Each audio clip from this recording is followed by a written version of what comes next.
Akkas lake view park. এটা চুয়াডাঙ্গা জেলার সদর উপজেলাধীন 10 মাইল বাজার অথবা বদরগঞ্জ বাজারের পাশে অবস্থিত। চুয়াডাঙ্গা জেলা এবং আশপাশ যতগুলো জেলা আছে তার মধ্যে সবথেকে বড় এবং সবথেকে সুন্দর একটা রিসোর্ট। আপনারা চাইলে এখানে আসতে পারেন। জায়গাটা বেশ সুন্দর, আপনারা মোটামুটি দেখতে পারছেন। এখানকার সবথেকে বড় বৈশিষ্ট্য যেটা, সেটা হচ্ছে পাশেই একটা বড় বিল আছে।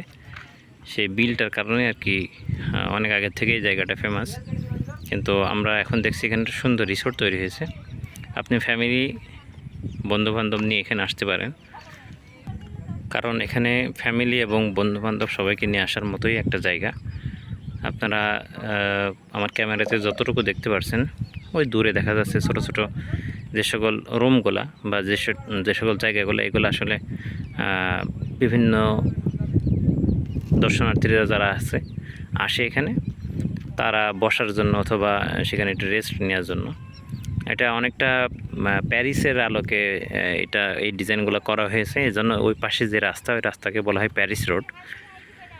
আপনারা আসলে আশা করা যায় আপনাদের আশাটা বৃথা হবে না। জায়গাটাই এখনও কার্যক্রম চলমান আছে। এখানে দেখতে পাচ্ছেন মাঝখানে যেই একটা খাল, কৃত্রিম একটা খাল তৈরি করা হয়েছে।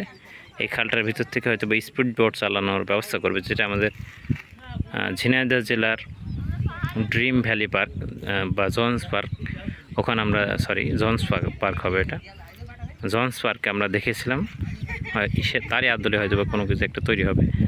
আর এখানে যেটা আমরা আশা করছি যে এখানে একটা যেটা উঁচুতে উঠে যেটা ঘোরে আর কি, ওইটা হয়তো তৈরি করা হবে। অনেকটা নাগরদোলার মতোই, কিন্তু যেটা উঁচুতে উঠে ঘোরে এই ধরনের কিছু হয়তো তৈরি হবে। এটা মাটির থেকে বেশ উঁচু। এই জায়গাটা মাটি থেকে প্রায় আমি এখন প্রায় 15 থেকে 20 ফিট উপরে আছি, যেটা আসলে তৈরি করা হয়েছে পাহাড় টাইপের একটা জায়গা। এখান থেকে পুরো ভিউটা আপনি দেখতে পারবেন। সবথেকে বড় যেটা, সেটা হচ্ছে যে এখান থেকে যেই লেকটা দেখতে পেলাম, লেক ভিউ যেটাকে বলে, এখানে একটা বড় খাল আছে। এটা খাল না, একটা বিল, একটা বড় বিল আছে। এই বিলটাকে আপনারা এখানে এসে দেখতে পারবেন।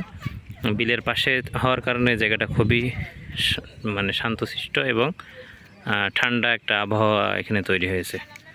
যে কোনো মৌসুমে এখানে আসতে পারবেন, যেহেতু জায়গাটা একেবারেই মেন রাস্তার পাশেই। আশা করা যায় কারোর কোনো সমস্যা হবে না। তবে শীতের মৌসুমটা সবথেকে ভালো হয় ভ্রমণের জন্য।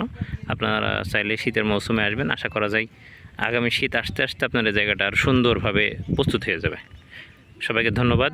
আজকে আমাদের ভিডিও এখানে শেষ করছি।